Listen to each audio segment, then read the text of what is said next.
চাওক আপোনালোকে আমি কি অৱস্থাত আছোঁ। কণ ল'ৰা ছোৱালীৰ প্ৰতি আপোনাৰ এতিয়া পানী টুপি আমি হাহাকাৰ কৰিবলগীয়া হৈছে। জলবিদ্যুৎ প্ৰকল্প আপোনাৰ এতিয়া NHP গেট মেলিছে বুলি আমি কোৱা শুনিছোঁ। গধূলিলৈ আপোনাৰ আকৌ ভয়াৱহ এটা সমস্যাৰ সন্মুখীন আমি হ'ব লাগিব। এতিয়া আপুনি কালিৰ পৰা আমি ধৰি লওক বস্তু বাহানি ঘৰৰ এতিয়া যিকেইটা পাৰিছোঁ আৰু সামৰিছোঁ। ধৰি লওক এতিয়া আমাৰ এতিয়াতো আপুনি নিজে দেখক চাওক, আপুনি দেখিছে নাই কেনেকুৱা এটা সমস্যাৰ সন্মুখীন আমি হৈছোঁ।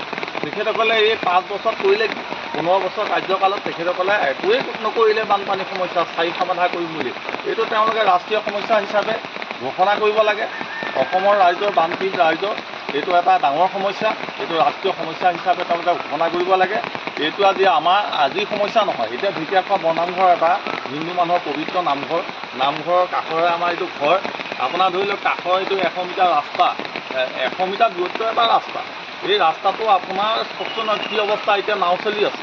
এতিয়া তেওঁলোকৰ বিভাগীয় ফালৰ পৰা এজন মানুহ আহি এই 9টা চুবুৰী ডুবি আছে। এতিয়া আমিতো অকণমান আগত আছোঁৱেই। ইয়াৰ পিছৰ যিখিনি মানুহৰ আপোনাৰ গৰু ম'হ আনি পেলাই ৰাখিছেহি, গৰু ম'হ খেৰপুঁজি ধানঘৰ খৰিঘৰ পাকঘৰ আপোনাৰ লেট্ৰিন বাথৰুম চব একেকাৰ হৈ গ'ল।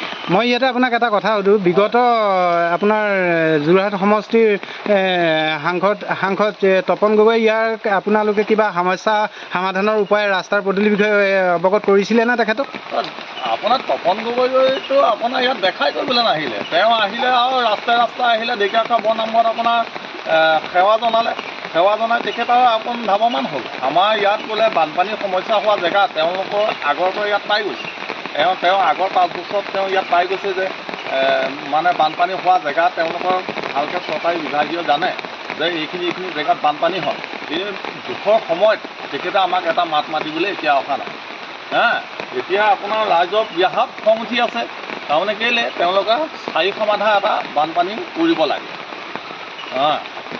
আপোনাৰ চাওক এতিয়া আপোনাৰ বাৰী ঘৰ এতিয়া গোটেই একদম পাণ তামোলৰ পৰা আদি কৰি গোটেই আপোনাৰ গোটেইখিনি চাওক আপোনালোকে এতিয়া আহি পেলাই যেনিবা আমাক এইকণ হেৰি কৰি দেখুৱাব বিচাৰিছে।